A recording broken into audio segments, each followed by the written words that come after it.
Muy buen día, alumnos o alumnas del Colegio Medalla. De tercero básico vamos a iniciar con el tema para esta semana, la cual correspondía a Ciencias de la Computación. Bueno, oficialmente ya estamos entrando de lleno a lo que son los contenidos del curso, así que vamos a hablar primeramente de este tema, ¿ya? Que es precisamente lo que vimos el día de la clase, ¿ya? Bueno, para que entendamos un poquito todo este tema de ciencias de la computación, primero es importante que conozcamos cuál es el significado de la palabra ciencia, ¿ya? Y dice, la ciencia es la rama del saber humano constituida por el conjunto de conocimientos objetivos y verificables sobre una materia determinada que son obtenidos mediante la observación y la experimentación. La explicación de sus principios y causas y la formación y verificación de hipótesis se caracteriza además por la utilización de una metodología adecuada para el objeto de estudio y la sistematización de los conocimientos. Bueno, ¿qué es lo que trata de decirnos esto?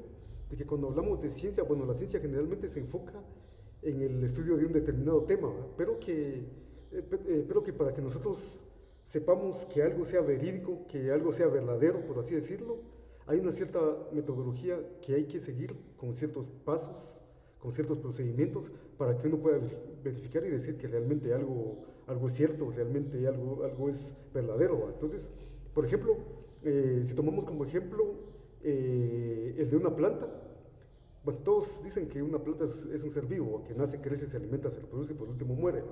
Entonces, para que nosotros podamos verificarlo, la ciencia nos permite tener ciertos pasos. Por ejemplo, como por ejemplo algo tan simple, cuando ustedes estaban en la primaria, no sé si estaban en cuarto o quinto primaria, cuando la maestra les pedía a ustedes un frasco con algodón y una semilla de frijol. ¿Qué era lo que hacían ustedes? Pues mojaban el algodón y lo metían hasta el fondo del frasco.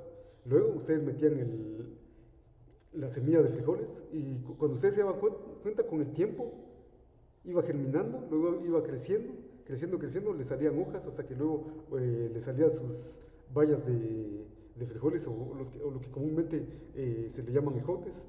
Y luego pues tiempo después se marchitaba y pues moría. Entonces eh, esta tarea era para que ustedes verificaran por medio de la ciencia de que en sí un frijol una planta, es un ser vivo que nace, crece, se alimenta, se reproduce y muere, ¿va?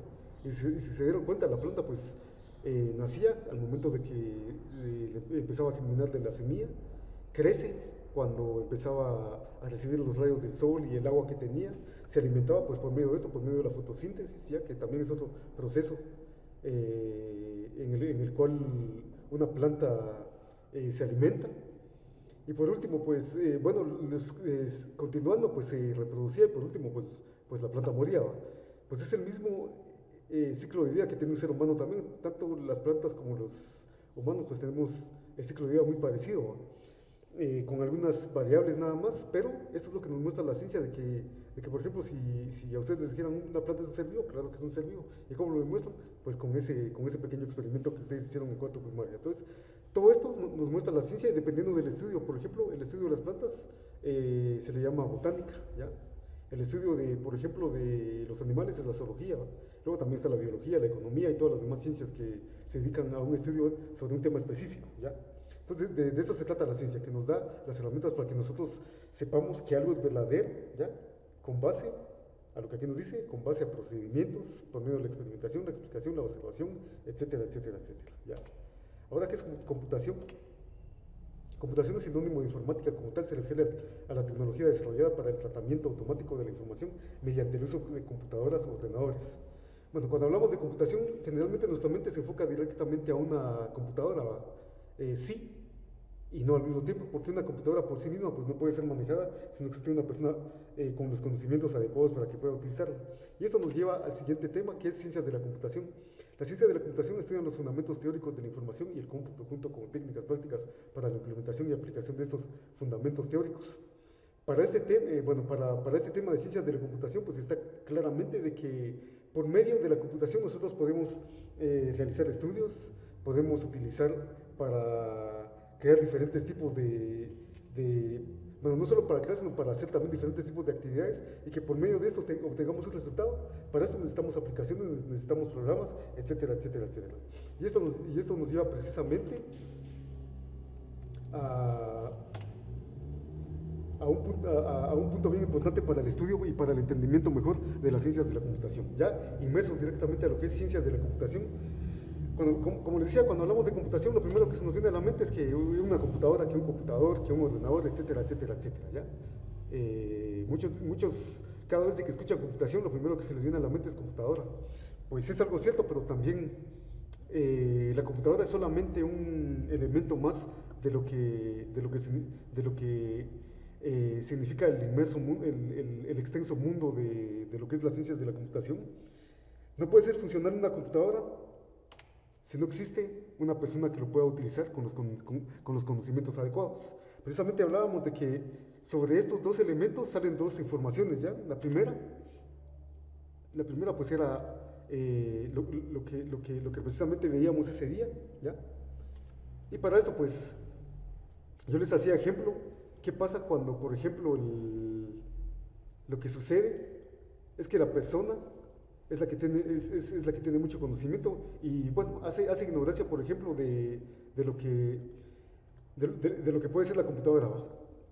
Esto sucede en muchos ámbitos de la vida, precisamente les mencionaba de que esto sucede cuando, por ejemplo, las personas dicen, es que yo no necesito una computadora para hacer mis tareas, yo no necesito de una computadora para hacer las cosas porque con lo que yo sé y con lo que yo conozco, pues es más que suficiente, ¿no? ¿Qué es lo que pasa en este sentido aquí? Como yo les decía precisamente ese día, aquí suceden dos informaciones o dos situaciones, ¿ya? La primera es esta. ¿Qué pasa cuando, por ejemplo, en nuestras instituciones, por ejemplo, como cuando yo les mencionaba de lo que sucede en el Congreso? El Congreso, cuando ellos tienen una iniciativa de ley o cuando se les presenta un proyecto, por ejemplo, de una carretera, lo que ellos hacen pues es analizar la información, tratan de procesarla, saber qué es factible o no es factible, saber qué es viable o es viable, cuánto dinero se va a necesitar, cuántas personas lo van a hacer, hay que hablar con los cocodes, hay que hablar con los gobernadores, con los alcaldes, etcétera, etcétera. Ellos se tardan no sé cuánto tiempo en procesar toda esta información. Y a veces no necesitan de una persona, sino que necesitan de otra persona y otra persona y otra persona. Y cuando se dan cuenta ya son 10 o 15 personas las que están analizando y procesando esa información. Pasan 2 meses, 3 meses, 4, 5, 6, 7 meses y al final les cuesta tomar una decisión o nos cuesta tomar una decisión y al final solo tomamos una decisión. Si es buena, pues está bien.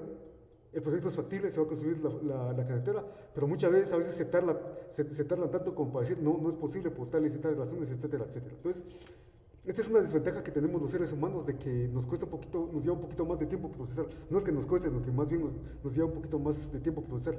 Mientras que una ventaja que tiene la computadora es que procesa datos por segundos, no por meses como los seres humanos, lo que se procesa por segundos y esto permite tener una información más verídica para tomar mejores decisiones, ¿ya? Por lo tanto, yo considero de que siempre es necesario utilizar una computadora para analizar datos y con base a eso pues tener una mejor información y tomar decisiones, ¿ya? Esta es una de las informaciones. Ahora la otra información es esta, ¿ya? ¿Qué pasa cuando tengo una computadora sofisticada de primera generación, pero soy yo el que no tengo el conocimiento? Lo que pasa aquí es como aquel ejemplo de... Vamos a hacerle cuenta de que vamos a poner al hombre más rápido del mundo, por ejemplo, en cuanto a carrera, ¿va? Por ejemplo, el corredor el corredor más rápido del mundo era el señor Usain Bolt, campeón olímpico. Este señor pues es el que corre es el corredor más rápido de todo el mundo. Imagínense, ¿no? ¿Qué pasa si ponemos a Usain Bolt para correr una competencia, por ejemplo, contra un Ferrari, ¿va? Pues obviamente el señor Usain Bolt no le va a poder ganar al Ferrari porque el Ferrari es una super máquina que corre a no sé cuántos kilómetros por hora. Y obviamente el señor Usain Bolt pues no le va a poder ganar. Y esto se muestra principalmente, este problema se da muchas veces, en muchas ocasiones, cuando la persona no tiene el conocimiento sofisticado para manejar una computadora de primera generación, ¿va? Está bien, yo puedo tener una computadora de primera generación, una gamer, que sea un Windows más reciente o que sea una Apple, con un sistema operativo, por ejemplo, más reciente, con un procesador Core i7, con una memoria RAM de 12 a 16 GB, por ejemplo, y con un super teclado, un super mouse, etcétera, etcétera. Pero si no tengo el conocimiento de cómo utilizarlo, yo me quedo corto ante la tecnología, ¿ya? Esto es lo que pasa en muchas ocasiones. Por lo tanto, yo les hablaba precisamente el día de ayer para que todo esto para que las ciencias de la computación sean funcionales, tiene que haber un equilibrio entre quiénes, entre el usuario y la computadora, ¿ya? tienen que estar igual a igual en cuanto a conocimiento. Si yo como persona o como usuario tengo todos los conocimientos necesarios para poder utilizar una computadora, obviamente yo sé que le voy a sacar provecho, yo sé que voy a sacarle todo lo mejor para precisamente hacer, por ejemplo, todo lo que yo quiera y obtener mejores resultados para esta computadora, ¿ya? Entonces, esta es una de las formas bien importantes que nos muestra las ciencias de la computación, ¿ya? Entonces, por ejemplo, ahora vamos a hablar un poquito de historia, ¿ya? Y cuando hablamos de historia, estamos hablando sobre las ciencias de la computación y el primer eh, dispositivo para hacer cálculos era el ábaco, ¿ya? Y eso nos dice la historia de la ciencia de la computación antecede a la invención del computador digital moderno.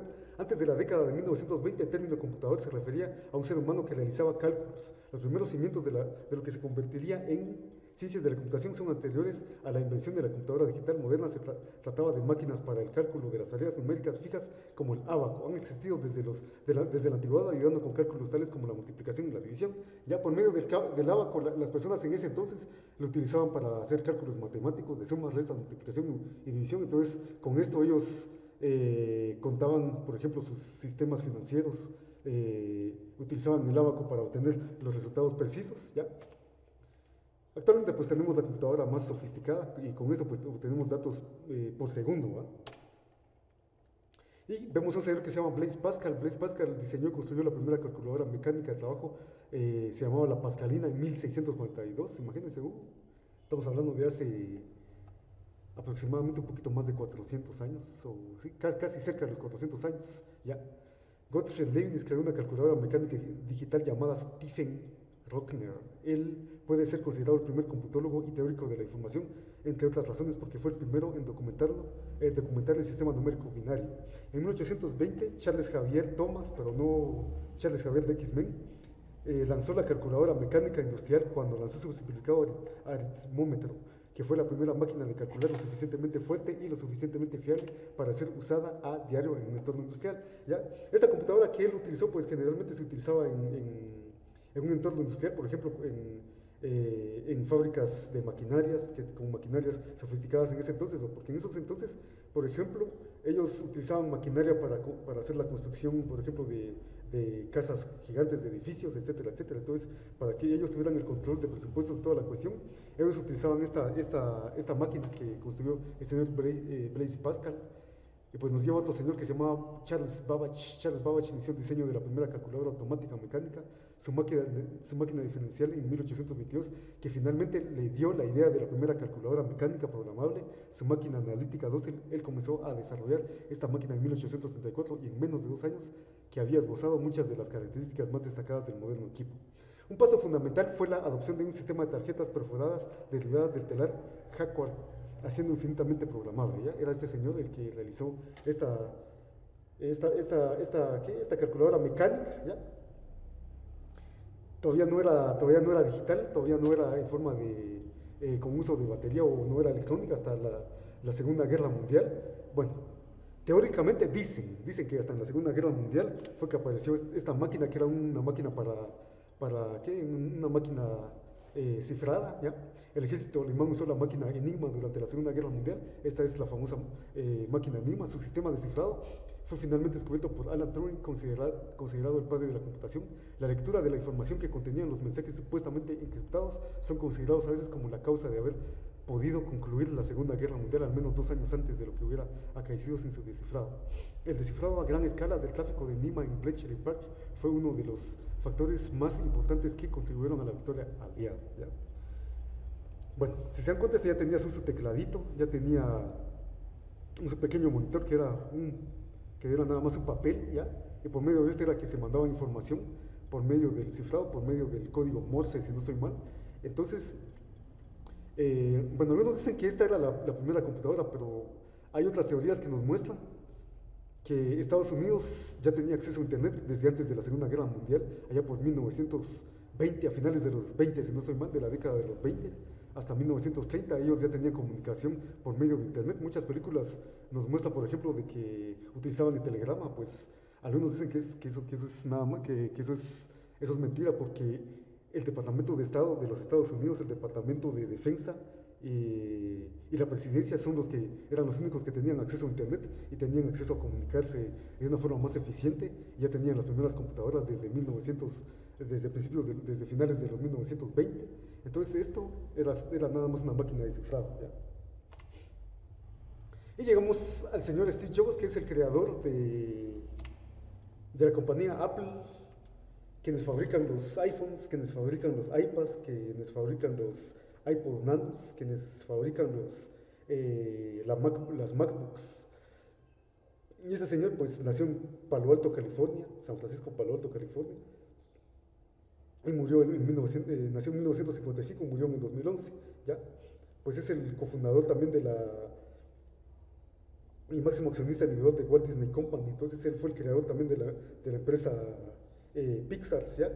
Cuando a él lo echaron de su empresa ya por 1998-1999, luego después se quedó sin nada y en su cochera pues fabricó nuevamente, desarrolló el sistema Pixar, que es ¿cómo se llama? Que es un estudio de animaciones, el estudio de animaciones por excelencia, que son quienes se encargan de hacer las caricaturas que actualmente miramos, por ejemplo, que es películas de Cars, las películas de aviones, película por ejemplo, de Monster Inc.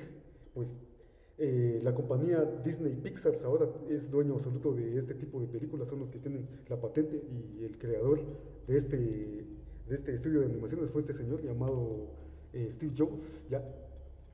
Entonces aquí nos habla un poquito de la historia. Fundó Apple en 1976 junto con un amigo de la adolescencia, Steve Wozniak, con ayuda del ex compañero Jobs en Atari, ¿ya? Atari, pues hago referencia a que fue una compañía, era la compañía que creaba esas maquinitas que ustedes han visto en las ferias, donde solo se les mete una choca y pues uno ya puede jugar. Ese era Atari, era el creador de esas maquinitas, ¿ya? Ronald Wayne era el dueño en el garaje de su casa. Ocupado por el éxito de Apple II, Jobs obtuvo una gran relevancia pública siendo portada de Time en 1982. Contaba 26 años y era millonario gracias a la exitosa salida a bolsa de la compañía a finales del año exterior. La década de los 80 supuso la entrada de potentes competidores en el mercado de los ordenadores personales, lo que originó las primeras dificultades empresariales, ¿ya?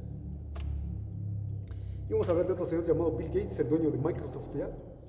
Bueno, la historia dice que él fue el creador de Windows, el creador de toda la interfaz gráfica de Windows y de todas las computadoras fue el señor Steve Jobs. Y como el señor Steve Jobs era el que no tenía mucho dinero y este señor era el que sí tenía, entonces él se llevó toda la idea del señor Steve Jobs, la patentizó como Microsoft y él le puso Windows, cuando la idea en un principio fue del señor Steve Jobs. Entonces él fue el que se adueñó prácticamente de todo esto, de toda la idea del señor Steve Jobs, y creó su empresa llamada Microsoft, ¿ya?